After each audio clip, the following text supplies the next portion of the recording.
Membrane में आगे बढ़ रहे हैं और सेल मेम्ब्रेन में हम लोगों ने देखा था फ्लूइड मोज़ेक मॉडल, और फ्लूइड मोज़ेक मॉडल में हम लोगों ने फ्लूइडिटी देखी थी।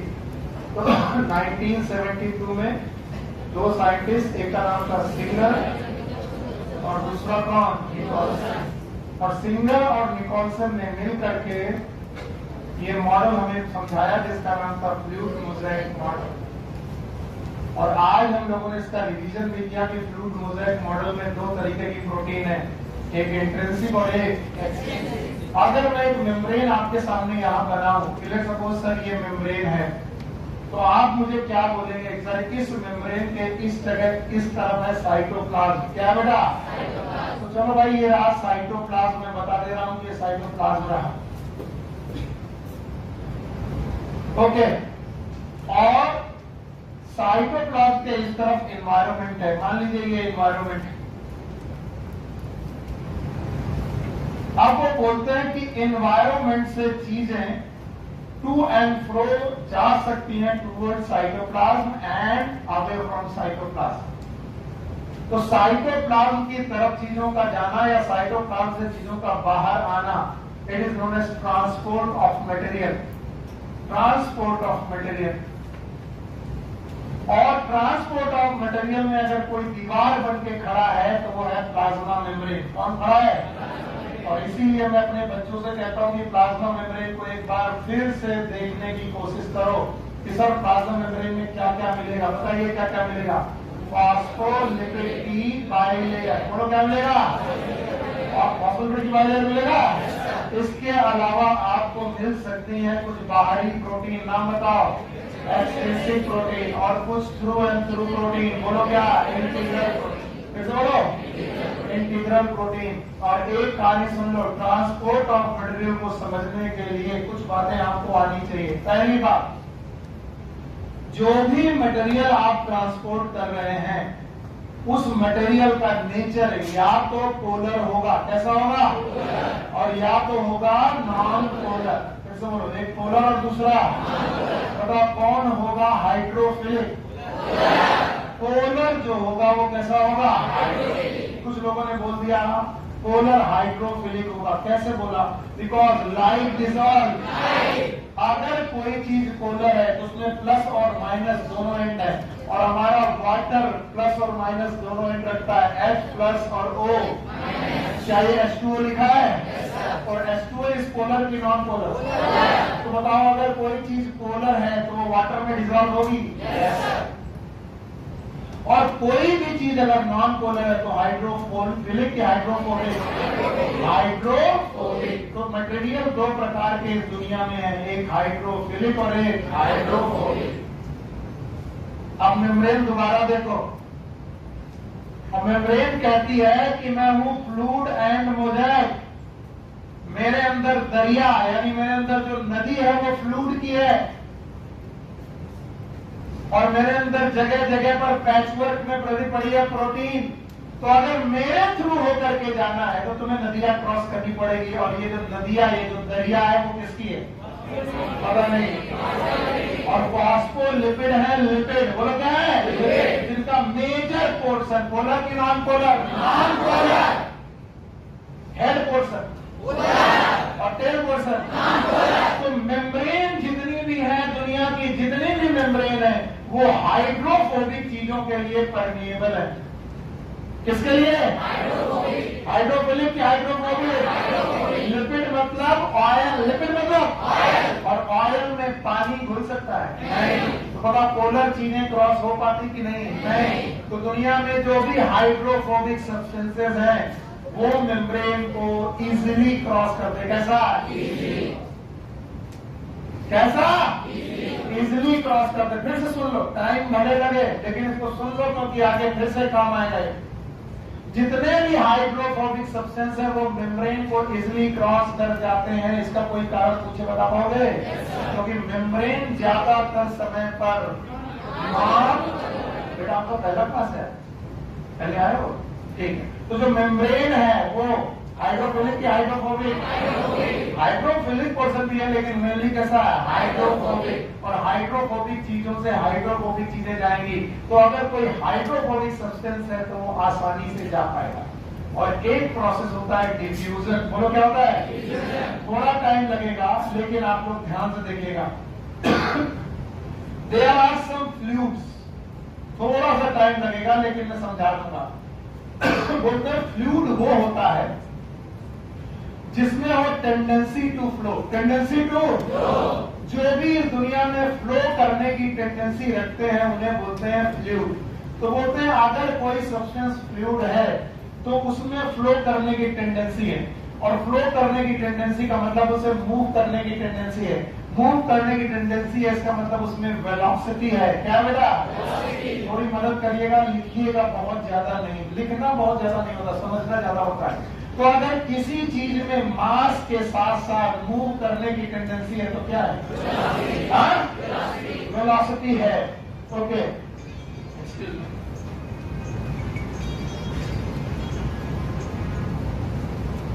संचित मैं क्लास में हूं।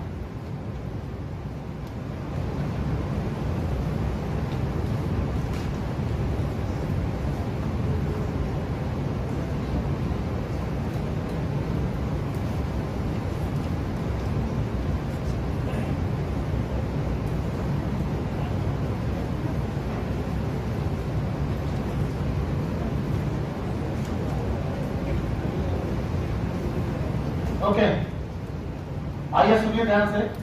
तो अगर किसी के पास मास है और साथ में मूव करने की टेंडेंसी है, तो टेंडेंसी है तो वेलोसिटी है। क्या है बेटा? और अगर वेलोसिटी है तो मैं मास इंटू वेलोसिटी कर सकता हूं, मास इंटू, और हाफ mv स्क्वायर बना सकता हूं। Half mv square, what is half mv square? Will have kinetic energy. बोलो क्या है बेटा? और अगर किसी के पास काइनेटिक एनर्जी है तो बताओ रुकने की क्षमता की मूव करेगी। और चीजें कहां से कहां मूव करेंगी? हाई काइनेटिक एनर्जी टू, जैसे बोलो। तो बताइए, अगर एक मॉलिक्यूल की काइनेटिक एनर्जी k है और हर मॉलिक्यूल की काइनेटिक एनर्जी k है, तो बताओ मॉलिक्यूल बढ़ाते जाओगे तो काइनेटिक एनर्जी घटती जाएगी, बढ़ती जाएगी? कुछ लोग बोलते हैं घटती जाएगी, घटती जाएगी, बढ़ती जाएगी। तो बताओ कंसंट्रेशन बढ़ाने पर, क्या बढ़ाने पर? अगर बेटा यहाँ पर मॉलिक्यूल का नंबर बढ़ा रहे हो तो कंसंट्रेशन बढ़ने पर काइनेटिक एनर्जी घटेगी कि बढ़ेगी? और अगर काइनेटिक एनर्जी बढ़ेगी तो मूव करने की टेंडेंसी बढ़ेगी। तो चीजें अपनी हायर कंसंट्रेशन से, कहां से? लोअर कंसंट्रेशन की तरफ मूव करेगी। This is known as diffusion. बोलो क्या नाम है? अब जो डिफ्यूजन नहीं समझते वो लोग फिजिक्स नहीं समझते। बताओ, फिजिक्स कहती है जिसके पास भी मास है अगर उसे वेलोसिटी दे दी जाए, जिसके पास भी अगर उसको क्या दे दी जाए तो वो क्या जनरेट करेगा? Half mv square. What is half mv square? और अगर काइनेटिक एनर्जी आ गई तो रुकेंगे कि मूव करेंगे? काइनेटिक एनर्जी ज्यादा तो ज्यादा, मूव की कम। तो बताओ चीजों की मूवमेंट कहां से कहां होते हैं? Higher kinetic energy to. ये फिजिक्स है। लेकिन इसको बायोलॉजी क्या कहती है कि जब कभी भी कंसंट्रेशन बढ़ेगी, क्या बढ़ेगी? तो काइनेटिक एनर्जी बढ़ेगी। तो चीजें अपनी हायर कंसंट्रेशन से लोअर कंसंट्रेशन की तरफ जाती हैं, नोन एज। तो कोई पूछे वाले डिफ्यूजन बता पाओगे? स्पॉन्टेनियस, यस भैया, spontaneous movement of substance. Spontaneous movement of substances कहां से कहां? From higher concentration to lower concentration. Higher concentration से लोअर कंसंट्रेशन की तरफ अपने आप चीजों का जाना, it is known as diffusion. अभी बुक ये बोलती है कि डिफ्यूजन तभी सक्सेसफुल है जब जो मूव कर रहा हो हाइड्रोफिलिक हो कि हाइड्रोफोबिक, पता नहीं। हाँ, ऐसे ठीक रहता है। तो तुमको सुनना नहीं है, तुम बोले हाँ हाँ ठीक है, जो कुछ है पढ़ा के निकलो, अपना काम करो। मैं फिर से मेम्ब्रेन बना रहा हूँ। मेम्ब्रेन का नाम है प्लाज्मा मेम्ब्रेन। क्या नाम है? देश से मैं ये बना रहा हूँ, इनका नाम प्रोटीन है कि फॉस्फोलिपिड? आप मुझे बिल्कुल बकवास नहीं चाहिए, आप आपका जवाब चाहिए। फॉस्फोलिपिड है? बताओ, फॉस्फोलिपिड के बीच बीच में क्या प्रेजेंट है? क्या प्रोटीन प्रेजेंट है? कितने प्रकार की? 2 प्रकार की प्रोटीन है। There are some through and through protein, नाम बताओ। और कुछ बड़ा पेरिफेरल प्रोटीन है। और अगर इंटीग्रल प्रोटीन और पेरिफेरल प्रोटीन के बारे में जानते हो तो इनके बीच में क्या पढ़े हैं? फॉस्फोलिपिड। आप बताओ, अगर किसी को मेम्ब्रेन क्रॉस करनी है, क्या क्रॉस करनी है? तो उसे क्या क्रॉस करना है? फॉस्फोलिपिड। और लिपिड इज फिलिक की phobic? Most of the person is phobic. Hydrophilic की हाइड्रोफोबिक? अगर कोई हाइड्रोफोबिक सब्सटेंस, कोई भी हाइड्रोफोबिक सब्सटेंस अपनी हायर कंसंट्रेशन से, लोअर की हायर कंसंट्रेशन से, एरो ऊपर है मतलब हाई कंसंट्रेशन से अपने आप अपनी लोअर कंसंट्रेशन की तरफ जाए, बताइए इसका नाम डिफ्यूजन। तो मैं अगर कभी डिफ्यूजन पूछूं, बता पाओगे? भाई डिफ्यूजन बता दो, what is diffusion? Spontaneous movement of substances from their higher concentration to lower concentration. क्या इसे लिखाना पड़ेगा? अपनी ज्यादा मात्रा से अपनी कम मात्रा की तरफ भेजना कि अपने आप क्या कहलाता है? डिफ्यूजन। और इसके पीछे प्योर फिजिक्स है। क्या फिजिक्स है? क्योंकि ये चीजें क्या है? फ्लूइड। क्या है?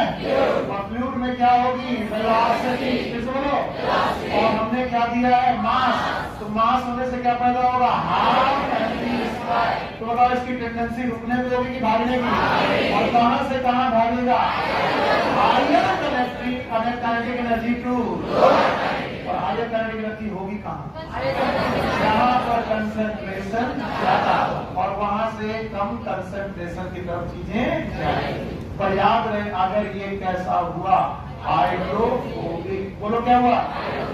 बेटा कभी कभी कुछ चीजें होती हैं हाइड्रोफिलिक। बोलो क्या होती हैं? हाइड्रोफिलिक होने पर उनके साथ समस्या क्या आती है कि वो वाटर लविंग है। कैसी लविंग है? तो हाइड्रोफिलिक चीजों को मेम्ब्रेन अपने से जाने नहीं देती, क्योंकि मेम्ब्रेन में ज्यादातर समय पर कौन है? लिपिड। तो बताओ, हायर कंसंट्रेशन होने के बावजूद भी वो अंदर जा पाती है कि नहीं? क्योंकि मेम्ब्रेन इज परमिएबल की इम्परमिएबल। और अगर इम्परमिएबल है तो मेम्ब्रेन अपने से किन चीजों को नहीं जाने देगी?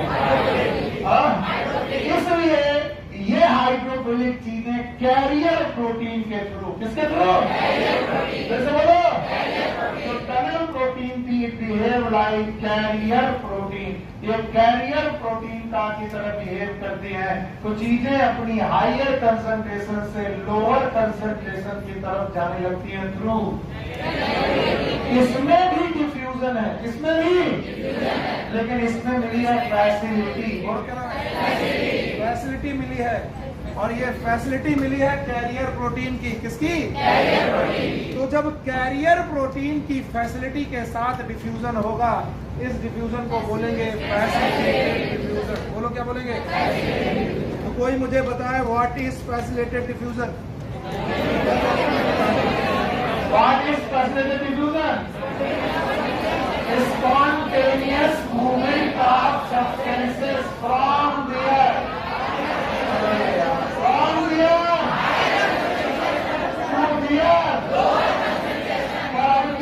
नॉर्मल है कि थ्रू कैरियर प्रोटीन? क्या ये डिफ्यूजन है? ये भी डिफ्यूजन है। ये नॉर्मल डिफ्यूजन है। और इसमें कैरियर प्रोटीन की फैसिलिटी है, and that's why it is known as facilitated diffusion. बोलो क्या नाम है?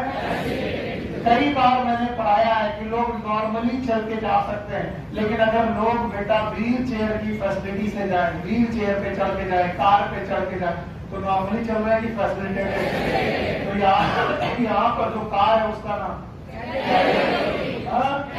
Carrier protein. तो बताओ, 2 डिफ्यूजन हो गए, एक कौन? Diffusion that is known as simple diffusion. बोलो क्या बोलेंगे? तो दोनों में अंतर बताओगे? पहले दोनों में सिमिलरिटी बताओ। दोनों में हायर से, दोनों में हायर से, दोनों में अपने आप, पक्का? एक थ्रू कैरियर और एक बिना कैरियर, पक्का? और दोनों में एनर्जी की जरूरत। बताओ, जो काम अपने आप होते हैं उनमें एनर्जी की जरूरत, और एनर्जी की जरूरत नहीं है तो डिफ्यूजन हो कि फैसिलिटेटेड डिफ्यूजन हो, इसमें एनर्जी की जरूरत।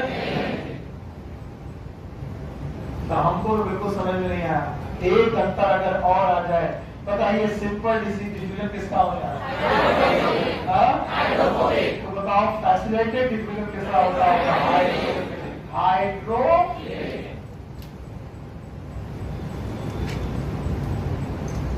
आप सुनो, इन मेम्ब्रेन में एक्वापोरिन्स भी होते हैं। क्या होते हैं? जो आपकी बुक अभी नहीं पढ़ाएगी, बाद में पढ़ाएगी। एक्वा मतलब पानी, पोरिन्स मतलब पोर, पानी को ले जाने वाले पोर क्या कहलाएंगे? एक्वापोरिन्स। तो इन एक्वापोरिन्स से वाटर अपनी हायर कंसंट्रेशन से वाटर अपनी लोअर कंसंट्रेशन की तरफ जा सकता है, और इसे वाटर का डिफ्यूजन कहते हैं। और वाटर डिफ्यूजन में भी एक स्पेशल डिफ्यूजन है, नाम है ऑस्मोसिस, जिसको डिटेल में मैं पढ़ाऊंगा प्लांट फिजियोलॉजी में। प्लांट फिजियोलॉजी में मैं ऑस्मोसिस आपको डिटेल में पढ़ाऊंगा। लेकिन ऑस्मोसिस में भी वाटर कहां से कहां जाएगा? हायर कंसंट्रेशन से लोअर। तो osmosis is a type of diffusion. Osmosis भी एक प्रकार का डिफ्यूजन। बताओ, इन तीनों के तीनों प्रोसेस में कहीं पर भी एनर्जी का लॉस है कि नहीं? कोई भी प्रोसेस जबरदस्ती किया जा रहा है कि अपने आप? बताओ, diffusion is spontaneous, facilitated diffusion is osmosis is. और ये क्या होते हैं इनका डिटेल में ट्रांसपोर्ट इस प्लान में आपको पढ़ाऊंगा। फिलहाल आप इतना ही याद रख लो। What is diffusion? Spontaneous movement of substances from their higher concentration to their lower concentration. Now, what is facilitated diffusion? Spontaneous movement of substances from higher concentration to lower concentration through. Now, what is water diffusion? Movement of water from its higher concentration to lower concentration. It is known as diffusion of water. और diffusion of water में भी special बोलो, और वो क्या होता है मैं पढ़ाऊंगा। बातें इधर बातें नहीं करो। इसके अलावा इसमें एक ट्रांसपोर्ट और बुक लिखती है, बोलते हैं कभी कभी चीजों को उनकी लोअर कंसंट्रेशन से, मान लीजिए कोई एक सब्सटेंस है यस, और उसकी कंसंट्रेशन यहाँ कम है, वही सब्सटेंस यहाँ पर ज्यादा मात्रा में प्रेजेंट है, द सेम सब्सटेंस, उसका नाम भी एस है, एस फॉर सब्सटेंस है, और उसकी कंसंट्रेशन यहाँ पर ज्यादा है। तो होना यूं चाहिए कि इससे बाहर आना चाहिए, पर इसे बाहर आने की बजाय मैं इसे अंदर लेके जा रहा हूं। मतलब हायर से लोअर जा रहा हूं कि लोअर टू हायर? तो ये बताओ अपने आप होगा कि नहीं होगा? नहीं होगा। It is non spontaneous. बोलो क्या होगा? नॉन स्पॉन्टेनियस मूवमेंट होगा, जिसमें चीजें कहां से कहां ले जाएगी? लो कंसंट्रेशन से उन्हें हम कहां लेके जाएंगे? हाई कंसंट्रेशन की तरफ। और इस तरीके से जो बेटा ट्रांसपोर्ट होगा इसे बोलेंगे एक्टिव ट्रांसपोर्ट। बोलो क्या नाम है? All other 3 transport are passive transport. बाकी सारे के सारे पैसिव थे, अकेला एक एक्टिव है। जब जब चीजें कहां से कहां जाएंगी? हायर से लोअर, अपने आप जाएंगी, ऐसा ट्रांसपोर्ट पैसिव। और जब कहां से कहां जाएंगी? लोअर से हायर। बताइए ये अपने आप होगा कि नहीं होगा? अगर अपने आप नहीं होगा तो कैसे कराना पड़ेगा?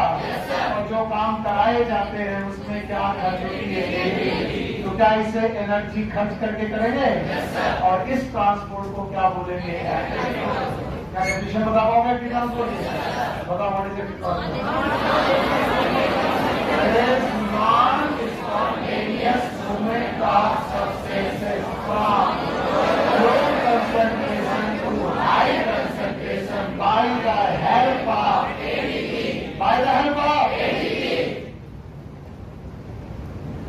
नींद आ रही कितनी बढ़िया, इसको जगाओ।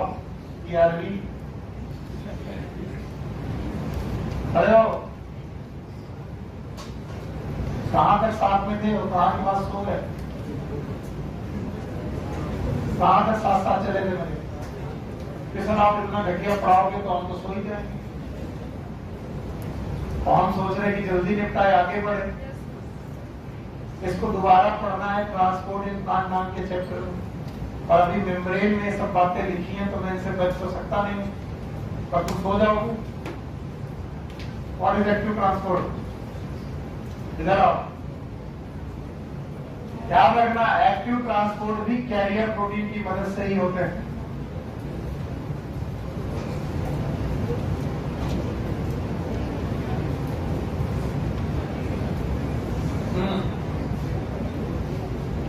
What is active transport? अपने आप हो जाएगा। प्रोटीन की जरूरत पड़ेगी और कोई जरूरत पड़ेगी? और कोई जरूरत पड़ेगी नहीं। सो जाओगे तो फिर तो जरूरत नहीं पड़ेगी। बजाय करता लेके आया था, गर्मी सर्दी लगे तो अपना ओढ़ा के सो जाओ, पूरी उड़ी लेके आया तो आप ही उठना। पहली बार है, बैठो में बहुत मार खाओ।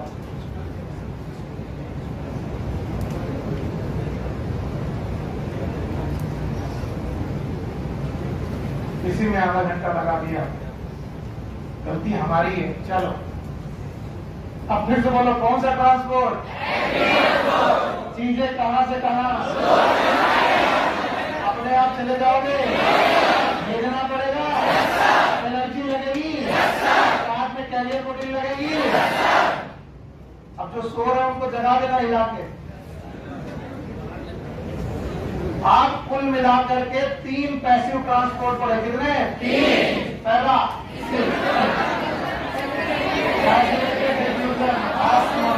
इनमें एनर्जी की जरूरत नहीं, पर इनमें से एक को कैरियर प्रोटीन की जरूरत है। बोलो कौन?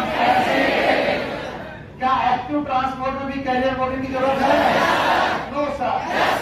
और ये जो कैरियर प्रोटीन है इन्हें बोलते हैं पंप्स। क्या बोलते हैं? वो पंप्स कहलाते हैं जिनसे पानी निकलता है ना। वो पंप्स कहलाते हैं जो लो कंसंट्रेशन से हाई कंसंट्रेशन की तरफ चीजों को छोड़ते हैं। और किसकी हेल्प से? ऐसे ही पंप में एक पंप का नाम है सोडियम पोटेशियम पंप। तो बिना घट्टा मारे जान लो, सोडियम पोटेशियम पंप में ट्रांसपोर्ट सोडियम का भी होता है। और पर कैसा होता होगा? लो टू हाई की high to low? Low to high. और क्या खर्च होती होगी? अभी भी नहीं आया। और अगर बेटा कोई कैरियर प्रोटीन अपने थ्रू जाने दे और बिना एटीपी को यूज किए, उन्हें बोलते हैं चैनल। बोलो क्या बोलते हैं? तो बताओ कैरियर प्रोटीन कितने प्रकार की? 2। एक कौन? चैनल। और एक कौन? कैरियर प्रोटीन 2 प्रकार की, एक पंप कहलाएंगी और एक चैनल। जो अपने थ्रू जाने दे बिना एनर्जी यूज किए, चैनल। और जो एटीपी यूज करे वो। इनका डिटेल मैं छोड़ूंगा नहीं, पूरा डिटेल पढ़ाऊंगा जब ट्रांसपोर्ट इन प्लांट पढ़ाऊंगा। आगे एक पैराग्राफ संभालना है कि कहीं वो पैराग्राफ तुमसे छूट न जाए, तो वो पैराग्राफ संभालने के चक्कर में मैंने इतना डिटेल पढ़ाने की कोशिश की। क्या आप लोग इस पैराग्राफ को संभाल पाओगे? नहीं संभाल पाएंगे सर, थक गए। संभाल लोगे? बताओ, क्या प्लाज्मा मेम्ब्रेन अपने से ट्रांसपोर्ट भी करती है? क्या ये सिलेक्टिव परमेएबल है? सिलेक्टिव का मतलब सबको जाने देगी, कुछ लोग। सिलेक्टिव लोगों को अपने थ्रू जाने दे, ऐसी परमेएबल मेम्ब्रेन का नाम। और ये टोटल मिलाकर के 4 प्रकार के ट्रांसपोर्ट कर रही है। चारों के नाम याद है?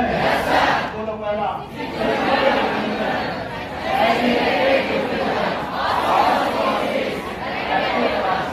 क्या ये चारों बता पाओगे? बिना देखे? किस और कब तुम समझ में आया? फिर से पढ़ाओ। मतलब आ गया? मैं एक इंटरव्यूशन पूछ रहा हूँ और सब लोग एक एक बता दो, मैं आगे बढ़ रहा हूँ। What is simple diffusion?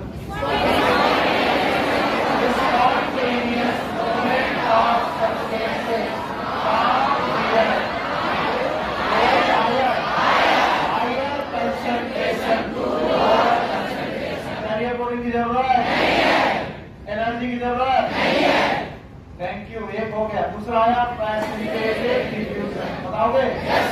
Spontaneous movement of substance from here higher concentration to lower concentration to carrier protein. ATP की जरूरत नहीं है, केवल कैरियर प्रोटीन लगेगी। आप बताओ, ऑस्मोसिस है? ऑस्मोसिस में सब लोग मूव करते हैं कि वाटर का डिफ्यूजन है? सेमी परिमल मेम्ब्रेन है? सॉल्यूट को नहीं जाने देगी, सॉल्वेंट को। ये स्पेशल टाइप का डिफ्यूजन है जिसका डिटेल में बाद में पढ़ाऊंगा, अभी डिटेल नहीं पढ़ाया। तो diffusion of water sometime, always और sometime, it is known as osmosis. And the fourth and final known as active transport. कैसे बोलो? Active transport. What is active transport? It is a movement of substances from low concentration to high concentration through carrier protein and ATP. Protein की जरूरत है? Yes sir. ATP की जरूरत है? Yes sir. और लो से हाई की हाई टू लो? स्पॉन्टेनियस की नॉन स्पॉन्टेनियस। क्या दो प्रकार की कैरियर प्रोटीन हो गई? एक फॉस्फेटेड डिफ्यूजन में और एक फॉस्फेटेड डिफ्यूजन में जो कैरियर और इनमें क्या किसी पंप का नाम जानते हो? सोडियम और पोटेशियम को मूव कराता होगा अलॉन्ग की अगेंस्ट कंसंट्रेशन, और एटीपी यूज करता होगा। उसको भी पढ़ेंगे जब हम लोग मेम्ब्रेन पढ़ रहे होंगे नर्व की, और हम लोग एक्शन पोटेंशियल और रेस्टिंग मेम्ब्रेन पोटेंशियल पढ़ रहे होंगे। तो मेम्ब्रेन पोटेंशियल पढ़ाते वक्त मैं सोडियम पोटेशियम को डिटेल में पढ़ाऊंगा, तो घबराओ मत, सब कुछ मिलेगा पढ़ने को। जब सेल मेम्ब्रेन खत्म होती है तो इनके पास एक छोटा सा टॉपिक आता है, cell wall. And now this is the cell wall of prokaryote और eukaryote.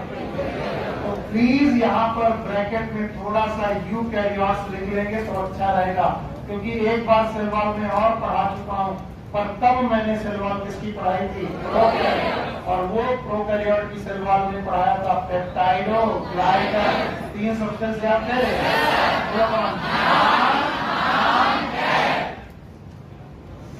याद आया? अब की बार ये सेल वॉल किसकी है? यूकैरियोट। और यूकैरियोट में 4 लोग हैं, टोटल कितने? 4। एक है प्रोटिस्टा, एक है फंजाई, और एक है प्लांट, और एक है एनिमल। बिल्कुल बेटा शांत, मजाक नहीं चलेगा। एनिमल में सेल वॉल एब्सेंट है,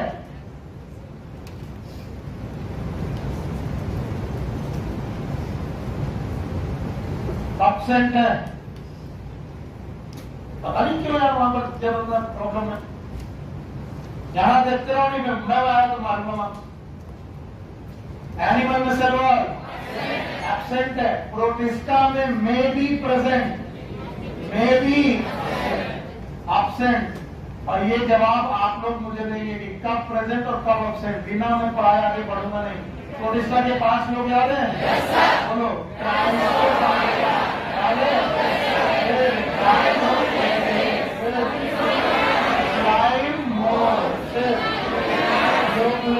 याद है? प्रोटोजोआ।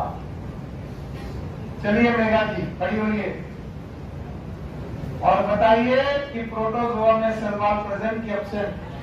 एब्सेंट, क्योंकि ये एनिमल है। यूग्लिना में प्रेजेंट की ऑप्शन साफ करो। प्रोटीन की लेयर होती है, सेल वॉल अपसेट होती है, उस प्रोटीन की लेयर का नाम है कैरियर। बोलो, तो सेल वॉल इसमें भी अपसेट, लेकिन सेल वॉल की जगह कैरियर। Slime mould absent. आपकी बार क्वेश्चन दिया था मैंने, स्लाइम मोल्ड में जो प्लाज्मोडियम है, कौन है? प्लाज्मोडियम। जो उसकी बॉडी है रिप्रोड्यूसिंग की non reproducing? Non reproducing. Vegetative body जो होती है स्लाइम मोल्ड की, उसमें एब्सेंट, लेकिन बताओ स्पोर में प्रेजेंट। अब बताओ डायनोप्लाज्मेट प्रेजेंट, क्राइसोफाइटा प्रेजेंट। और इनकी क्राइसोफाइटा में तो डायटम्स है, क्या है? और डायटम्स की सेल वॉल में एक लेयर की दो, याद है? सिलिका डिपॉजिट है। तो आपको मालूम है क्राइसोफाइटा और डायनोप्लाज्मेट में सेल वॉल है, यूग्लिना में सेल वॉल की जगह कैरिटल है, स्लाइम मोल्ड में सेल वॉल नहीं है, बल्कि उसके स्पोर में सेल वॉल है, और प्रोटोजोआ में सेल वॉल। अब बचता fungi, they have cell wall made up of chitin, made up of chitin. और काइटिन एक पॉलीमर है, और काइटिन नाम के पॉलीमर का जो मोनोमर है, इट इज नॉट, भूल गए NAG. What is NAG? NAG is monomer. Monomer और full form of NAG is N acetyl glucosamine. इसे बोलो, एन एसिटाइल ग्लूकोसामीन।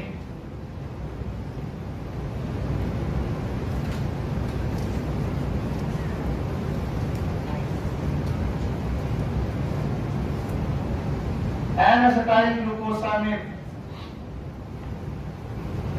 और भाइयों बहनों, अब बचा प्लांट, और प्लांट में है 5 लोग। कितने लोग? याद है? एक है मोनेरा, एक है प्रोटिस्टा,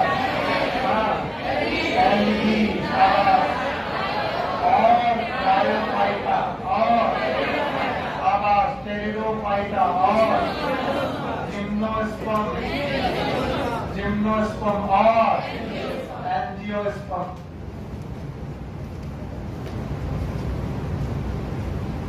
और याद रखना, इन 5 में सेलुलोज तो होगा ही 100%। सेलुलोज के अलावा कुछ और भी हो सकता है, वो अलग बात है।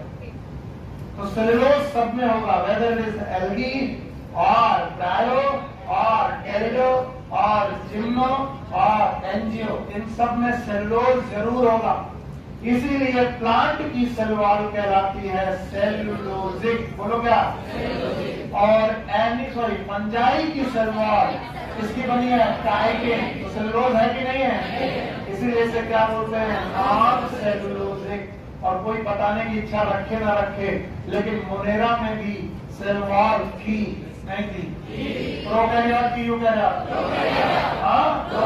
और वहां थी नाग, नाम है सेलुलोजिक की, नॉन सेलुलोजिक। तो बैक्टीरिया की सेल वॉल, फंजाई की, और प्लांट की, यानी एल्गी, ब्रायो, टेरिडो, जिम्नो, एंजियो, इन 5 में कम से कम क्या होगा?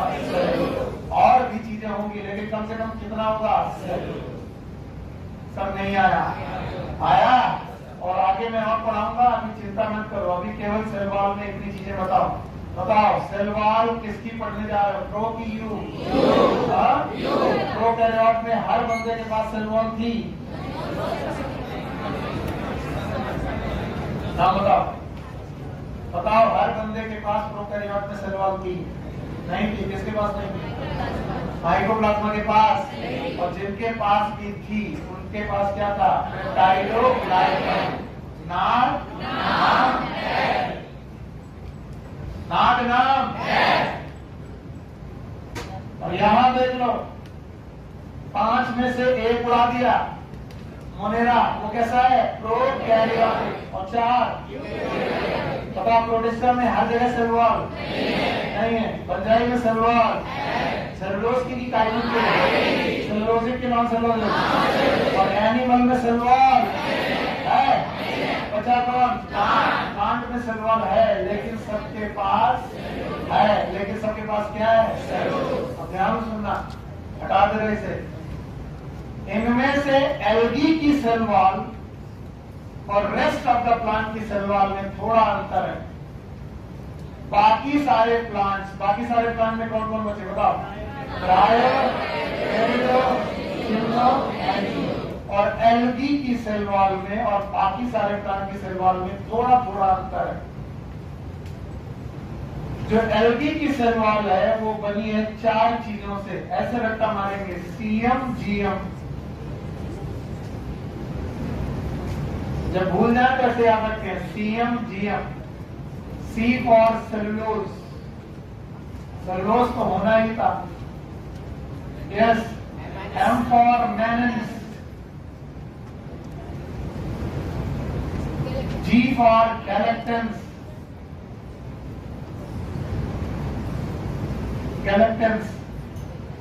और एम फॉर मिनरल्स। और मिनरल्स में भी कैल्शियम कार्बोनेट मेन है।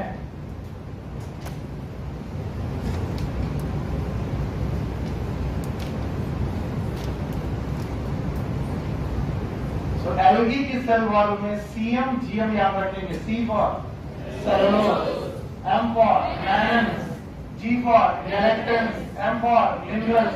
देखा, इनमें एक सेलुलोज तो है, इसलिए एल्गी की सेल वॉल सेलुलोजिक कहलाएगी, क्योंकि सेलुलोज है तो सेलुलोजिक है। And the rest of the plant they have cellulose along with hemicellulose and the pectin। इसके अलावा कुछ proteins, some proteins, cellulose, hemicellulose, pectins and proteins. तो मैं एंजियोस्पर्म बोलूं तो तुम बोलो सर ये वाला कॉम्बिनेशन की ये वाला नीचे वाला बोलो। एंजियोस्पर्म में क्या होगा? Cellulose, hemicellulose, pectin. पक्का? राजन खड़े हो। पैरेन्काइमा, कोलेनकाइमा, स्क्लेरेनकाइमा, डिफरेंस बताओ।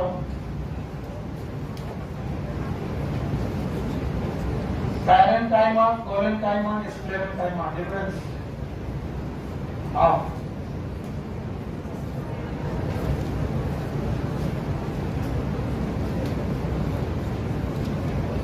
पैरेन्काइमा में इंटरसेलुलर सब्सटेंस, इंटरसेलुलर स्पेस नहीं है?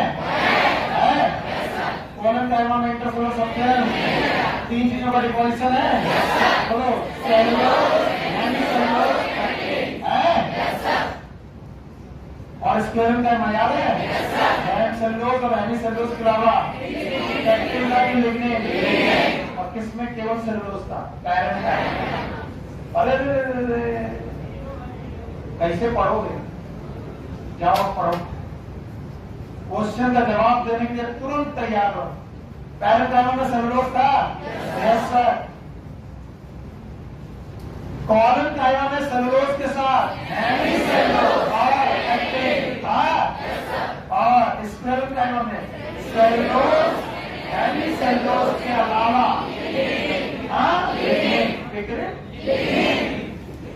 खाओगे सो गया। केमिस्ट्री में इतना दिमाग खराब है।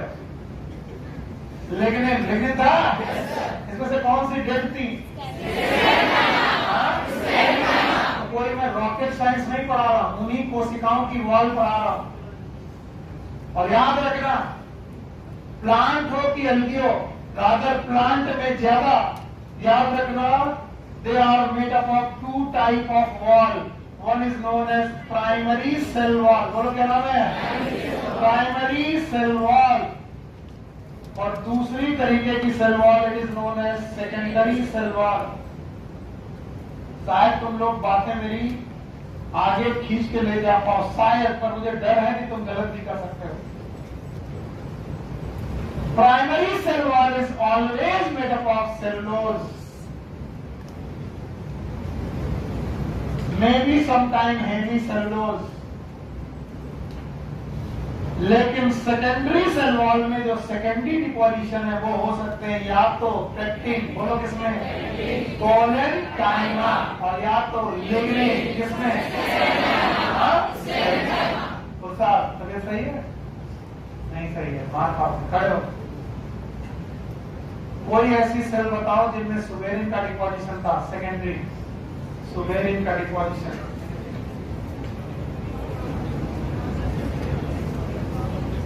चलो एक स्ट्रिप के नाम से थी, कैसे बोलो, कैस्पेरियन स्ट्रिप। एंडोडर्मिस याद है, और उनकी रेडियल वॉल और टेंजेंशियल वॉल में डिपोजिशन था, प्राइमरी डिपोजिशन की सेकेंडरी, किसका, सुबेरिन।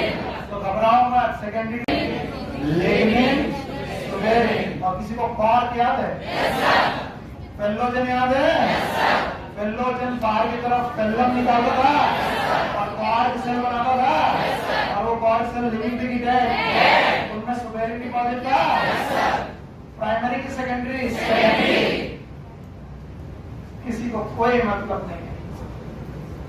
सर क्यों पूछते हो, हमें रट्टा मारने तो पूछने से सर दिमाग पड़ जाता है, हमें दिमाग नहीं पढ़ाना है, हमें तो 3-4 साल अभी और गुजारते हैं यहाँ पर ताकत दो के, और सर गलियां छाननी है। सर आप ही अकेले टीचर थोड़ी ना, तो अन्याय है कि केवल बायोलॉजी सुनील सर से पढ़ी, और सारे लोग हैं, सबसे पढ़ के देखेंगे तब सिलेक्ट होंगे।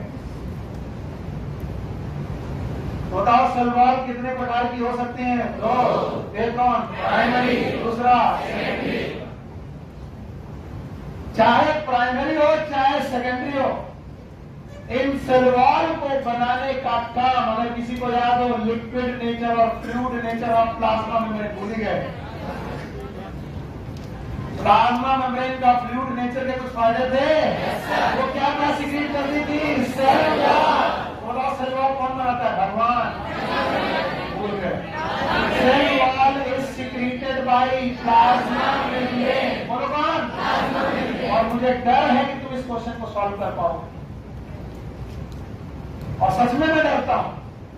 याद करो, मैंने मीजोसोम्स पढ़ाए थे, क्या पढ़ाए थे, mesosome was the extension of plasma membrane, याद है, कितने प्रकार के,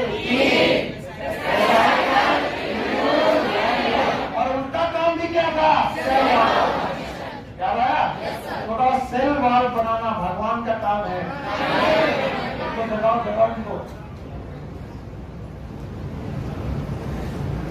क्यों सुनोगे बेटा, आप ऐसा क्या हो गया, सब लोग ऐसा तो सब सो रहे हो, ऐसा तो नहीं सो रहे थे, आज तो गड़बड़ हो गया, समझ में नहीं आया। डांस होना चाहिए, ऐसे डांस करते रहो, फिर आ जाएगा मई, कोर्स खत्म नहीं होगा, फिर गाना बनाना, वो मेगा और उसकी बात नहीं रहती, वो मेगा की बात करता, किसी ने रैप बनाया था, भूल गया यार, याद था, बड़ा बढ़िया रैप था, चैन पे याद है, उसके मोबाइल में है, कोचिंग के नाम पर तूने ठग लिया। हाँ, अब कोर्स होगा नहीं, और जब कोर्स कराना जाएगा तो हमको कहना चाहिए स्टूडेंट पढ़ने के नाम पर सो गया, जनता के डर से भाग गया, पूछने पर सबके सब भाग गया। अभी कल लड्डू बंटवाएंगे, वहां तक भीड़ लगेगी, बंटवा दीजिए, ऐसा कोई काम करो, बंटवा दें।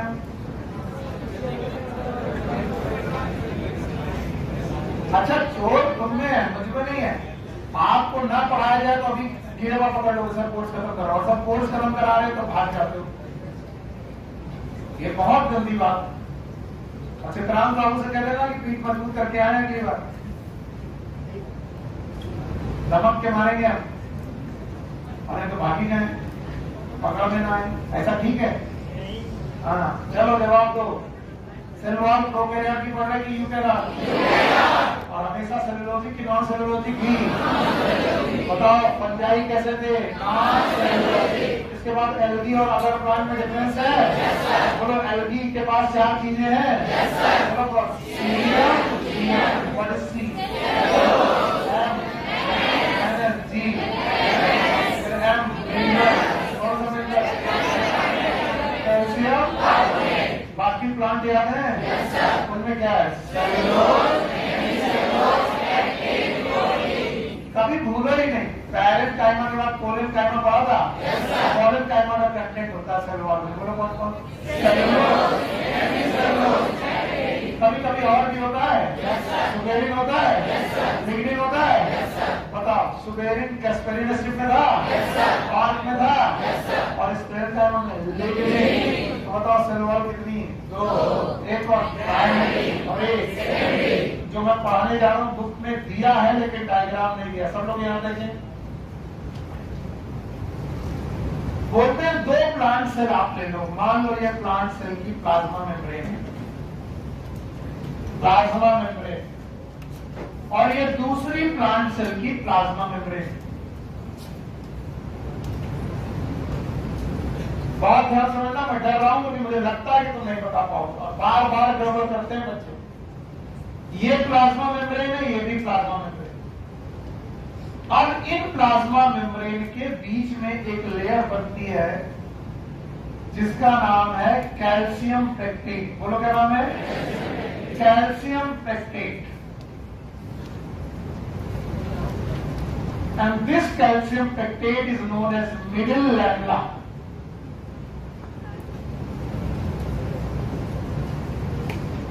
यानी 2 कोशिकाओं को आपस में जोड़ने वाला सब्सटेंस। बोलो कौन? कुछ बुक ऐसी बोलती है कि कैल्शियम पेक्टेट के अलावा मैग्नीशियम पेक्टेट भी हो सकता है, पर एनसीईआरटी नहीं बोलती ऐसा। एनसीईआरटी कहता है नहीं, केवल कौन? Calcium pectate. यानी 2 कोई भी कोशिकाएं ले लो, उनके बीच में कैल्शियम पेक्टेट नाम का मिडिल लैमेला होगा। क्या होगा? और ये मिडिल लैमेला इन 2 कोशिकाओं को जोड़ रहा है। इसके बाद सर ये है प्लाज्मा मेम्ब्रेन। बोलो क्या है? और प्लाज्मा मेम्ब्रेन का काम है सेल वॉल बनाना। क्या बनाना? क्या बनाना? सेल वॉल बनाना। तो जब प्लाज्मा मेम्ब्रेन पहली बार सेल बनाती है तो वो अपने बाहर की तरफ सेलुलोज, हेमीसेलुलोज और पेक्टिन डिपॉजिट करती है। सेलुलोज और हेमीसेलुलोज को डिपॉजिट करती है, और जैसे ही सेलुलोज और हेमीसेलुलोज को पहली बार डिपॉजिट किया गया, this is known as primary cell wall.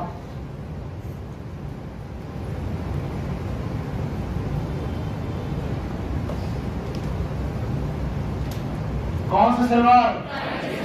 याद रखना, प्लाज्मा मेम्ब्रेन हमेशा अपने आउटसाइड, इनसाइड के आउटसाइड, प्लाज्मा मेम्ब्रेन हमेशा अपने आउटसाइड चीजों को सिक्रीट करेगी। इनसाइड के आउटसाइड, आउटसाइड ही सिक्रीट करेगी। तो आउटसाइड सबसे पहले प्राइमरी सेल वॉल बनेगी, जो जनरली सेलुलोज और हेमीसेलुलोज की होगी। जनरली सेलुलोज और हेमीसेलुलोज की होगी।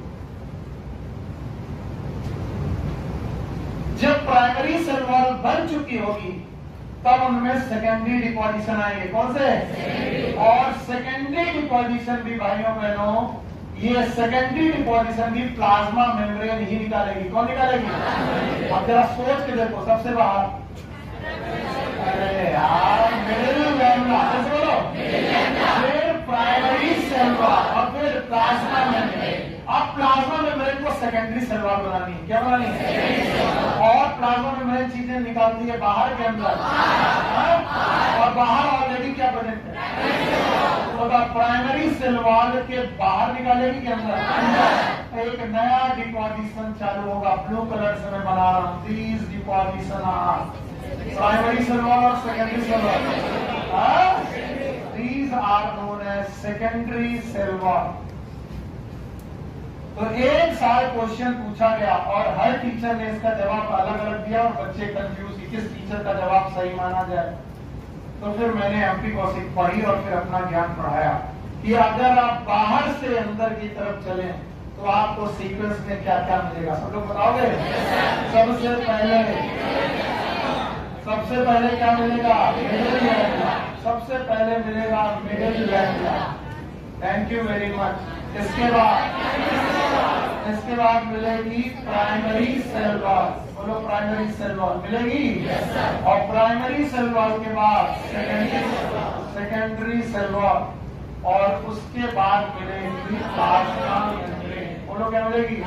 Plasma membrane. तो भाइयों बहनों, आपको याद रखना है कि मिडिल लैमेला क्या है, प्राइमरी सेल वॉल क्या है, सेकेंडरी सेल वॉल क्या है।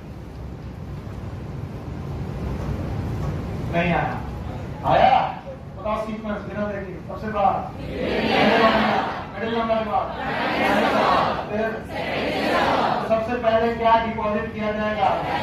Calcium packet that will form middle lamella. फिर प्लाज्मा मेम्ब्रेन क्या निकालेगी? सिक्रीशन, जो इनसाइड निकालेगी आउटसाइड। और प्लाज्मा मेम्ब्रेन अपने आउटसाइड जो पहला सिक्रीशन निकालेगी प्राइमरी सेल वॉल, और प्राइमरी सेल वॉल के बाद सेकेंडरी सेल वॉल। क्या किसी को याद है कि मैंने ट्रैकिड्स पढ़ाए थे? ट्रैकिड्स की एंड टैपरिंग थे, और मैंने बोला था ट्रैकिड के एंड टैपरिंग होने के बाद सेल वॉल पहले बनी थी प्राइमरी, किसे बोला था नहीं? और फिर सेकेंडरी। तो सेकेंडरी आउटसाइड बनेगी इनसाइड, और उसमें अलग अलग तरीके की बेटा फोल्डिंग थी, याद है? थिकनिंग थी, कभी स्पाइरल, कभी ओवल, किसी को याद नहीं? याद है? याद है? और इस तरीके से ल्यूमेन बना था, जिसको बोला था वाइडनिंग ऑफ ल्यूमेन। बोलो क्या बोला? कोई एक बच्चा है जिसको ये याद हो? मैंने पढ़ाया था, हाँ बताओ। बाकी सब सो रहे। यही 4-5 लोग मेरे लिए कुछ खुशी है की बात है कि मैंने पढ़ाया था, इन्होंने सुना। तो बताओ, हमेशा सेकेंडरी पोजीशन आउटसाइड होते हैं कि इनसाइड? इनसाइड। तो सबसे अंदर कौन मिलेगा? प्राइमरी की सेकेंडरी? अजीब लगता है, सबसे अंदर तो सर प्राइमरी मिलनी चाहिए। सबसे अंदर प्लाज्मा मेम्ब्रेन के बाद सबसे अंदर सेकेंडरी, फिर प्राइमरी, फिर मिडिल लैमेला। तो अंदर से बाहर की तरफ चलोगे तो बोलो secondary cell wall, primary cell wall, middle lamella. तो अभी भी नहीं आया? आया? नहीं आया? आया? बताओ मिडिल लैमेला किसका बना है? बताओ सबसे अंदर से चलो, प्लाज्मा मेम्ब्रेन के बाद सेकेंडरी सेल वॉल, फिर बोलते हैं सेल वॉल का काम क्या है? बोलो सेल वॉल का काम क्या है? प्रोवाइडिंग सेफ, केवल प्रोटेक्शन नहीं है, प्रोवाइडिंग सेफ टू सेल। 5-6 काम लिखिए, सब लोग मेरे साथ बोलते जाइए और अंडरलाइन करते जाइए। दूसरा, protection from mechanical damage and infection. Mechanical damage NCERT में मिला?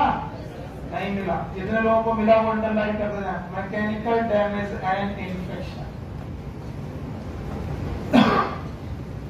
इसके अलावा सेल टू सेल इंटरेक्शंस।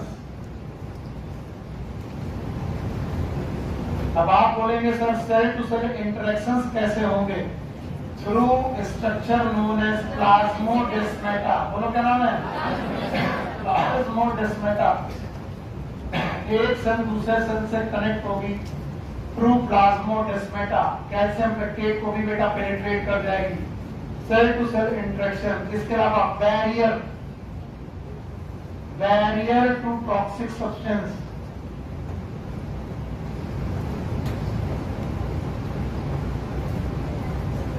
और कुछ दिया है? बुक में अंडरलाइन करो। क्या सेल वॉल शेप मेंटेन करेगी? प्रोटेक्शन करेगी? किससे? Protection from mechanical damage and infection. अगर आप सेल को तोड़ना चाहते हैं तो सेल वॉल से बचाएंगे। इसके अलावा इन्फेक्शन नहीं घुस पाएगा, पर सेल टू सेल इंटरेक्शन भी करेगी। इसके अलावा बैरियर प्रोवाइड करेगी किसी भी अनवांटेड सब्सटेंस को। और कुछ दिया? बस ये 4 काम है सेल वॉल के, और सबको आने चाहिए। छोटा सा पैराग्राफ है, लेकिन उस छोटे से पैराग्राफ में बहुत सारी इंफॉर्मेशन है, और इस छोटे से पैराग्राफ की इंफॉर्मेशन को समझ करते हटा दें? नहीं सर, हाँ हटा रहे। अब मैं कंपेयर कर रहा हूं। जो लोग इस कंपैरिजन में मेरा साथ दे देंगे वो लोग राजा बाबू ने सही बात है। सेल वॉल और ये है प्रोकैरियोट्स की।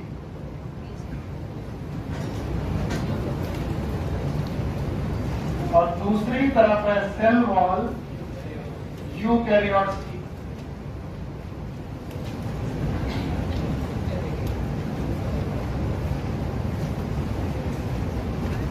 एवरीवन, पहला पॉइंट मेड अप ऑफ चार बना लो, मेड अप ऑफ पता नहीं, पेप्टाइडो मेड अप ऑफ, हाँ, मेड अप ऑफ काइटिन इन, काइटिन इन, पूरा सही डिटेल इन एलगी याद है? हाँ बताओ, चार चीजें बोलो। सेलुलोज, फिर मैनन्स और स्केलेटन्स और मिनरल्स, याद रहेगा? हाँ, मिनरल में भी कौन मिनरल? अच्छा, बाकी प्लांट याद है? बोलो। सेलुलोज और बोलो हेमी सेलुलोज और पेक्टिन होगा और प्रोटीन। बहुत मदद कर रहे हो अगर एक साथ सब पढ़ पा रहे हो। बताओ, peptidoglycan is made up of नाम और इसको सिक्रीट करेंगे मीजोसोम्स। कौन सिक्रीट करेंगे? तो लिख लेंगे सिक्रीटेड बाई, और इनको सिक्रीट करेंगी प्लाज्मा मेम्ब्रेन। प्लाज्मा मेम्ब्रेन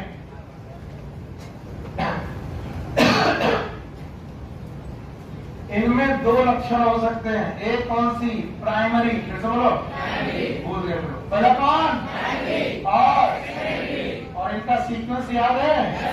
तो बाहर से अंदर की तरफ चलोगे, पहले मिडिल मैनुला के बाद प्राइमरी वॉल, प्राइमरी वॉल के बाद secondary wall. Thank you very much.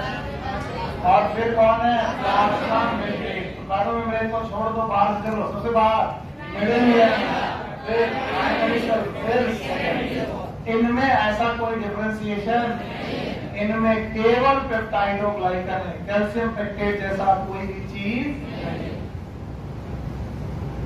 लेकिन इनमें कुछ एक्स्ट्रा चीजें, पहले इतना लिख लो तब आगे बढ़े। चलो पहले बताओ, सेल वॉल दोनों की कंपेयर कर रहे हो? बताओ इनकी में किसकी बनी है? बोलो कौन कौन? याद है? इनकी सेल वॉल पंजाई है तो एल्गी है तो सेलुलोज, मैनस, स्केलेटन, और अगर प्लांट है तो सेलुलोज, हेमीसेलुलोज, एक्सिन, प्रोटीन। इनकी सेल वॉल प्लाज्मा मेम्ब्रेन से सिक्रीट होती है। किससे सिक्रीट होती है?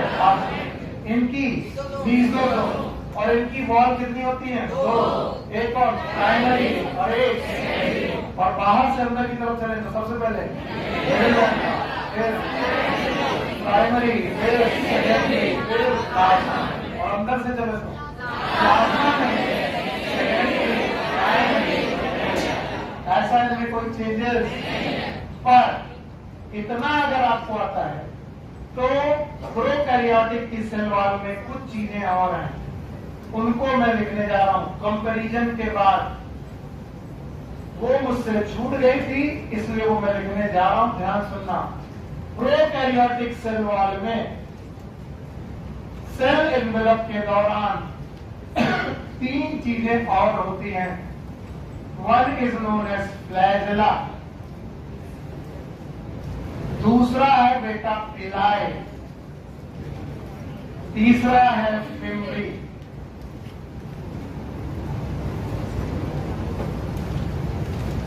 बताइए, फ्लैजेला, पिलाई और फिम्बरी ये किसकी सेल वॉल में होते हैं?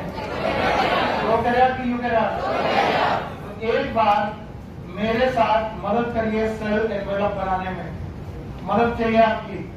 सबसे अंदर प्लाज्मा मेम्ब्रेन, सबसे अंदर, इसके बाद भूल गए सेल वॉल है, किसकी बनी है? नाम, और उसके बाद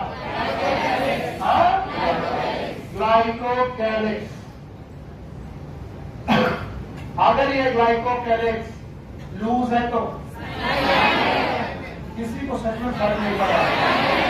बीच में बेटा सेल वॉल है, प्लाज्मा मेम्ब्रेन है, लिख दे रहे सबसे अंदर plasma membrane, PM. What is PM? बीच में सेल वॉल, बोलो क्या है? और सबसे बाहर ग्लाइकोकैलिक्स। इतना ही सीख गए हो तो बहुत है। अच्छा, प्लाज्मा मेम्ब्रेन के अंदर आप जब एंट्री करेंगे तो मिलेगा साइटोप्लाज्म, जिसमें प्रेजेंट है डीएनए। क्या प्रेजेंट है? डीएनए।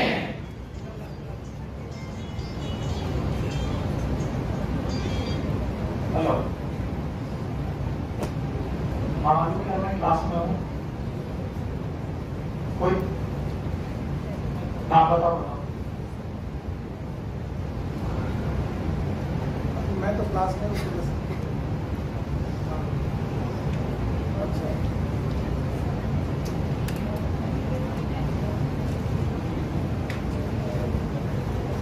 बताता हूँ। अभी मैं क्लास का पूरा बताता हूँ, मुझे मालूम नहीं है।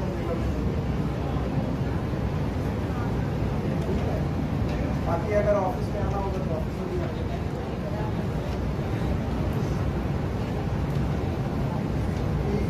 और कुछ बताना होगा डन करेंगे इसे।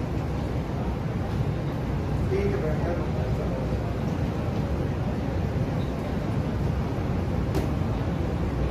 हाँ भाई, तो बताओ, इस साइटोप्लाज्म के बाद एवरीवन, यहां पर कुछ सेंट्रियोल जैसी बॉडी होती है, जिनसे यहां पर एक स्ट्रक्चर बनता है जिसका नाम है बेसल बॉडी। बोलो क्या बनता है?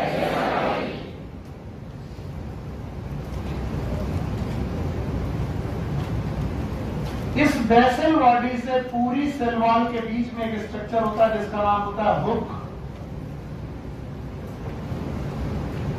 और हुक के बाद इसमें थ्रेड लाइक स्ट्रक्चर निकलता है जिसका नाम है फिलामेंट। बोलो क्या नाम है? तो किसी भी फ्लैजला को जब आप देखेंगे, क्या देखेंगे? तो कितने पार्ट मिलेंगे? तीनों के पार्ट के नाम बताओ। बताओ, ये यू कैरियर में होगा कि प्रो कैरियर? बोलो क्या क्या? बेसल बॉडी, अगर मैं इसे ऐसे बनाऊं तो लाइक दिस, सबसे नीचे बेसल बॉडी, फिर हुक, और इस हुक से निकला हुआ बोलो क्या? Filament. So it is basal body,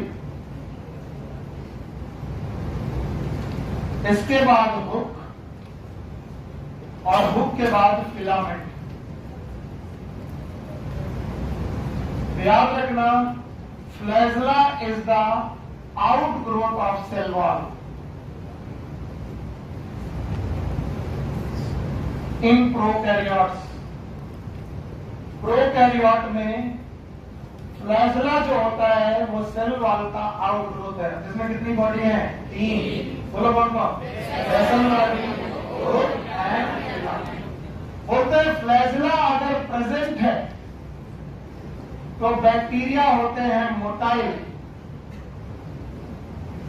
और अगर फ्लैजला एब्सेंट है तो बैक्टीरिया कैसे होते हैं? Non motile. तो फ्लैजला का मेन काम है मोटिलिटी। बातें मत करो। फ्लैजला का मेन काम क्या है? और सेल में फ्लैजला का डिस्ट्रीब्यूशन की बेसिस पर, फ्लैजला के डिस्ट्रीब्यूशन की बेसिस पर बैक्टीरिया 4 प्रकार के, ऑन द बेसिस ऑफ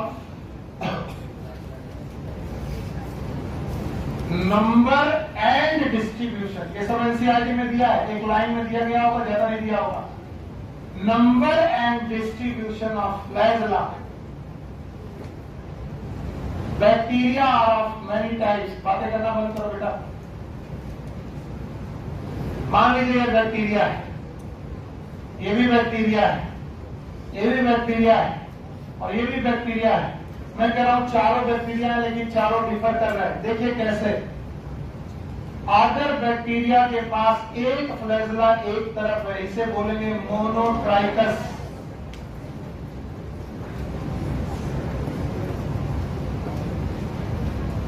एक तरफ बहुत सारे फ्लैजला हैं, झाड़ू जैसा फ्लैजला है, इस कंडीशन को बोलेंगे लोकोट्राइकस।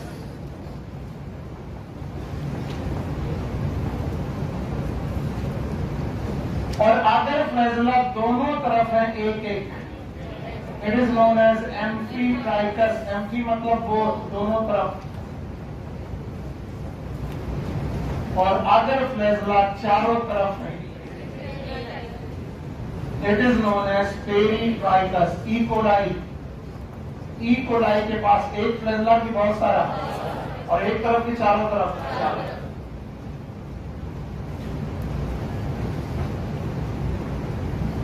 तो फ्लैजला के नंबर और डिस्ट्रीब्यूशन के बेसिस पर बैक्टीरिया कई प्रकार के, एक तरफ एक फ्लैजला, इट इज मोनोट्राइकस। एक तरफ बहुत सारे फ्लैजला, इट इज लोकोट्राइकस। और एक तरफ नहीं, दोनों तरफ एक एक फ्लैजला, बोलो एम्फीट्राइकस। एम्फी मतलब बोथ। और पेरीफेरी में चारों तरफ, पेरीफेरी में फ्लैजला, इट इज पेरीट्राइकस। और ये यूकैरियोट की प्रोकैरियोट, प्रोकैरियोट में फ्लैजला। और याद रखना कि फ्लैजला, इनके जो फिलामेंट है, they are made up of flagellin protein. Flagellin नाम की प्रोटीन के बने। फ्लैजलिन, फ्लैजला को बनाने वाली protein is known as flagellin protein.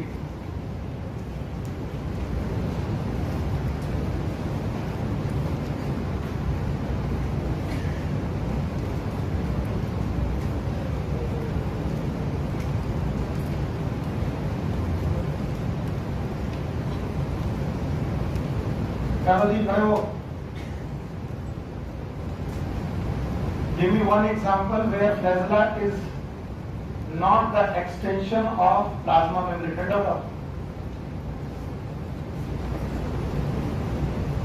Sorry, give me some example from where flagella is not the extension of cell wall, in spite it is the extension of cell membrane.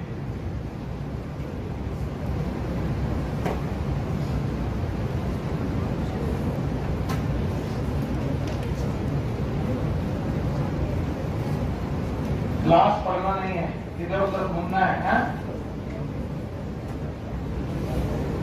पूरे कातर में हमारी आत्मा टहलती रहती है, भटकती हुई। जो भी इधर उधर टहलता मिल जाता है उसको नोट कर लेता हूँ। केवल क्लास और घर में जाकर के पढ़ना है, इधर उधर घूमना नहीं। यस, किसी को प्रोटोजोआ याद है? प्रोटोजोआ एनिमल होते हैं, और अगर एनिमल है तो उसमें सेल वॉल है।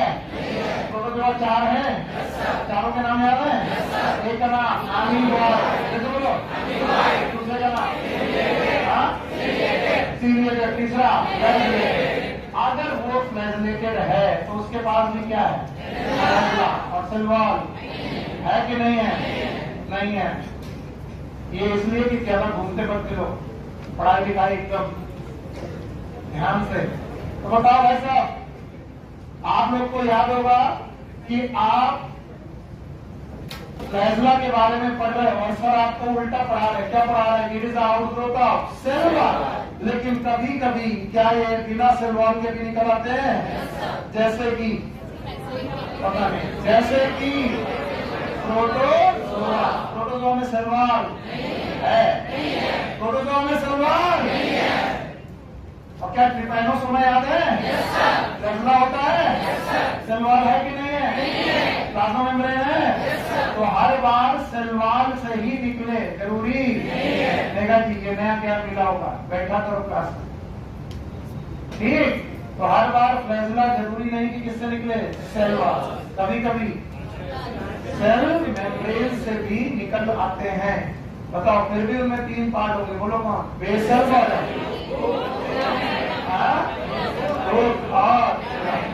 और फ्लैजला के नाम उनके पोजीशन के हिसाब से कितने प्रकार के? नंबर 1 मोनोट्राइकस,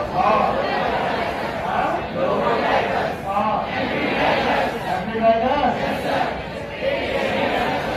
हेलो देखो भाई, एक चीज पूछ मुस्लिम बॉयज का तो मुझे डर नहीं लगता, क्योंकि बॉयज तो खैर कुछ भी नहीं करेंगे।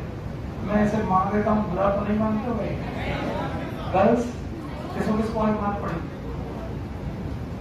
गर्ल्स में अभी किसी एक और को पड़ी थी, ये पड़ी बेटे, बुरा तो नहीं, सॉरी। और मैं कल से आना छोड़ दिया, बोले इसका फोटो खींच के भेजो न्यूज पेपर में, ये देखिए खतरनाक आदमी। बॉयज को मुझे डर नहीं लगता, बॉयज ये फिर मार खाएगा, बहुत टाइम मारेंगे। आज बच गया ना, आज छोड़ दिया कि छोड़ो, तुम्हारा चेहरा देख के छोड़ दिया। और थोड़ा डर लग रहा था कि मोहम्मदाबाद के रसगुल्ले भी लाए हैं, बताया है, लेकिन बातें ज्यादा कर रहे हैं। देखो, जब मटके में पानी आधा भरा हो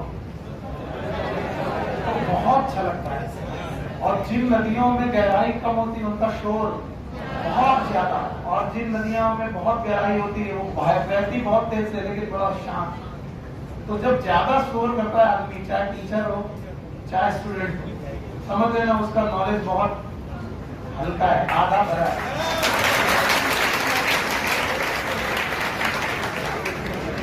जब ये बोले कि मुझसे नहीं पढ़ोगे तो किसी से नहीं हो पाएगा, मैं ही मैं हूं, मैं ना होता तो समझ जाओगे टीचर।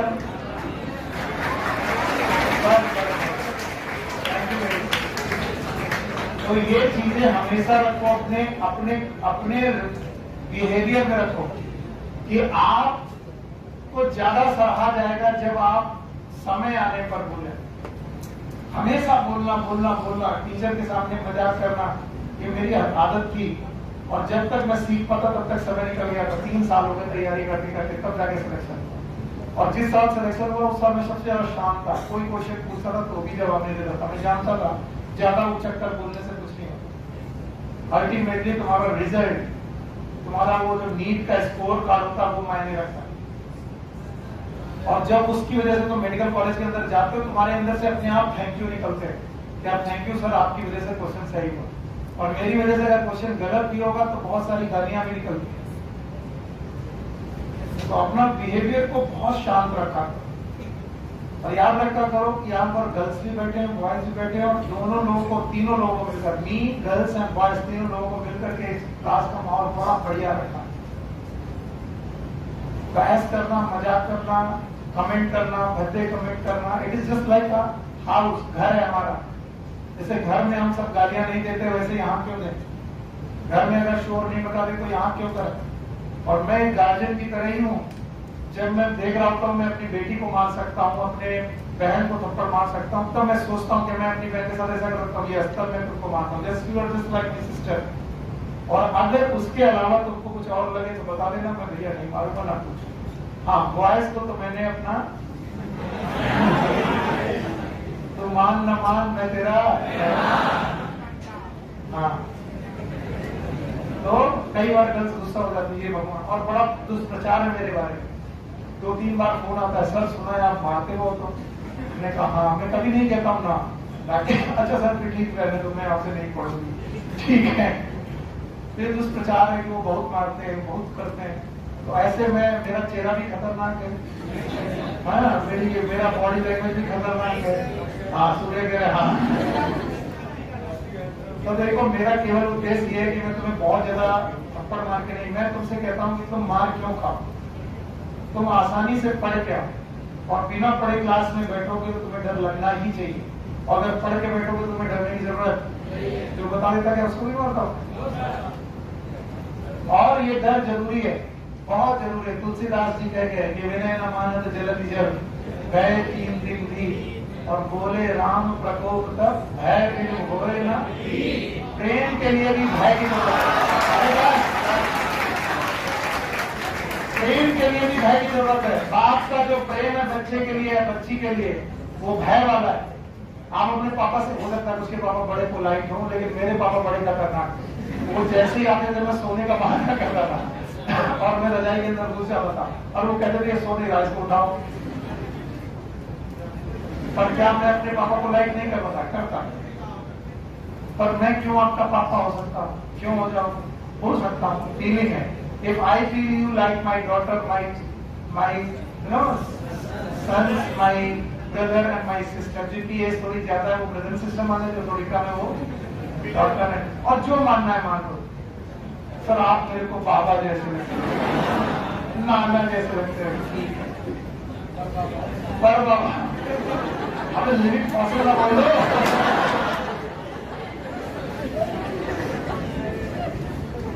सर लिविंग फॉसिल लगते हो सर, जिंदा हो लेकिन पूरे फॉसिल हो। अरे आइटम जस्ट बिकॉज आप लोगों का केवल एक उद्देश्य है, जो इतने सारे रिजल्ट आए, अभी एक बच्चे के 610 नंबर थे, बड़ा हुआ था, उसको सिलेक्शन नहीं हो रहा था, तीसरी काउंसलिंग में उससे बधाई मिल गया। अब उसका मैसेज आया, थैंक यू सर, मुझे बधाई मिल गया। मेरा क्या रोल है उसमें? मेरा कोई रोल नहीं, मैंने तो सबको पढ़ाया था। तो मुझे लगा एक सिलेक्शन और बढ़ गया, चलो एक काका जो कि मंडी से और दूर थे। It's not good place. जल्दी से अपना काम निकालो और भागो। यहां पर कोई किसी से कोई रिलेशन मेंटेन करने नहीं आया। हमारा और आपका एक ही रिलेशन में, भले कितना भी ब्रदर सिस्टर सन और डॉटर करता हूं, we have only one relation, that I am a teacher, you are a student, that's it. जब तक हम इस रिलेशन में 100% देंगे तो हमें दूसरे की जरूरत नहीं पड़ेगी। क्यों तुम किसी का फेवरेट और नॉन फेवरेट होना चाहते हो? मत हो। तुम केवल कोर्स को अपना तैयार रखो, रिजल्ट दो, एग्जाम अच्छा करो, सेलेक्ट हो जाओ, फिर हम देखेंगे कि हमारे आगे पर्सनल रिलेशन कैसे है। जब तुम डॉक्टर बन जाओगे आगे हमारे यहाँ, उसके बाद कोई पूछता भी नहीं है, सेलेक्ट हो गया, अपनी जिंदगी में इन्वॉल्व है, अरे ठीक है, कौन सुनील सर। और नहीं सेलेक्ट हुए तो टीचर भी तुम्हें नहीं पूछेगा कहाँ गए तुम, और कितने लोगों ने तुम्हें पूछा, सोचो, कोई नहीं पूछता। हमारा आपके साथ कंसर्न ये है कि हमारी भीड़ बढ़ रही, वाह आई एम अ गुड टीचर, बस इसके अलावा कोई कंसर्न नहीं। लेकिन इस बीच में हम लोग एक और कंसर्न बनाते हैं, खास सिलेक्शन हो सके। और सिलेक्शन तभी होंगे जब आप इन पूरे सेशंस को बहुत अच्छी तरीके से मैनेज करोगे। इन सेशंस में अपने आप को झोंक दोगे और कोई मुझसे ये नहीं कहेगा कि सर कितना मुश्किल टाइम चल रहा। याद रखना, जितनी भी अच्छी चीजें होती है वो आसानी से मिलती है कि मुश्किल से। तो जो इन मुश्किल समय पे सबसे ज्यादा परफॉर्म कर गया वही बेटा जीतता है। नदी जब शांत हो तो तैरने में कोई मजा नहीं, आप पार लगी जाओगे अगर तैरना आता है। असली तैराक वो है जो अपोजिट धाराओं के अपोजिट बह करके आगे निकलता है, और जिसमें जितना दम है वही आगे निकलेगा। समझ रहे हो? नहीं समझ रहे हो? तो भैया जब मैं ऐसा कर रहा हूं, मेरा एक उद्देश्य केवल मेरे दिमाग में 24 घंटे एक उद्देश्य चलता है कि तुम्हारा सिलेक्शन हो। और कई बार जब मैं तुम लोग को मार देता तो मुझे बड़ा गिल्ट होता है, यार कहीं ऐसा तो नहीं है कि बच्चा बुरा मान गया, कल से आना बंद कर दे। दोनों का लॉस है। मैं कितना भी अच्छा पढ़ाऊंगा फिर आपको समझ में नहीं आया। समझे? चलो रही हो, सही है? ठीक। अब आओ, बैक्टीरिया की जो सेल वॉल थी उसमें हमने फ्लैजेला देख लिया। क्या देख लिया? और फ्लैजेला में 3 चीजें देख ली। एक और बोलते हैं बैक्टीरिया इसके अलावा कुछ ट्यूबुलर स्ट्रक्चर रखता है। And these tubular structure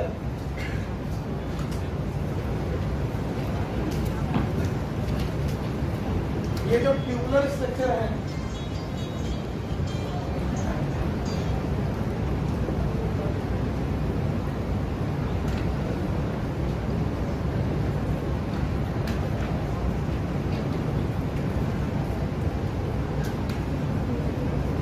okay, तो ये जो ट्यूबुलर स्ट्रक्चर है कई बार कॉन्जुगेशन करने के काम आते हैं। कॉन्जुगेशन का टाइप ऑफ रिप्रोडक्शन कैसा बेटा? एक बैक्टीरिया दूसरे बैक्टीरिया से अपने डीएनए को एक्सचेंज करती है by conjugation. And these tubular structure are known as pili, and these pili are made up of pilin protein. Pilin protein नाम की प्रोटीन से बने होते हैं। ज्यादातर समय पर पिलाए ग्राम निगेटिव बैक्टीरिया की प्रॉपर्टी है। ऑलवेज की ज्यादातर ग्राम पॉजिटिव में मिल जाए तो गालियां मत देना, मिल सकता है, लेकिन ज्यादातर समय पर पिलाई ग्राम पॉजिटिव में मिलेगी, ग्राम निगेटिव। और इसके अलावा there are some bacteria which have brush like structure, brush जैसे टूथ ब्रश में स्ट्रक्चर्स होते हैं, they have the brush like outgrowth, and these brush-like outgrowths are known as fimbri. And these fimbri are for attachment. Glycocalyx का काम भी क्या था? Attachment. और फिम्बरी का काम भी क्या होता है? अटैचमेंट। बैक्टीरिया किसी ग्लास सरफेस से, सॉलिड सरफेस से अटैच होना चाहता है तो फिम्बरी का काम आता है, और ये फिम्ब्रिन नाम की प्रोटीन के बने होते हैं। फिम्ब्रिन नाम की प्रोटीन के बने होते हैं। और ये मैंने किसकी सेल वॉल को एक्सटेंड किया है? प्रोकैरियोट की प्रोकैरियोट। तो बताइए फ्लैजेलिन प्रोटीन का क्या बना? फ्लैजेला। पाइलिन का फ्लाई, और फिम्ब्रिन का फिम्ब्रिन। सबके काम एक जैसे के अलग अलग। किसका काम है? रिप्रोडक्शन। किसका? अटैचमेंट। फिम्ब्री का मूवमेंट नहीं है, और फ्लैजेला का मूवमेंट। अगर फ्लैजेला है तो मोटा है, नहीं है तो। अब बताओ, इतनी चीज बता दो और फिर घर जाओ, शाम को 6 बजे आओ। बताओ, सेल वॉल ऑफ यूकैरियोट याद है? बीचों बीच मिडिल लेवला होगा। मिडिल लेवला किसका बना होगा? कैल्शियम। फिर बेटा आपको बाहर से अंदर की तरफ जाओगे, सबसे बाहर प्राइमरी वॉल, फिर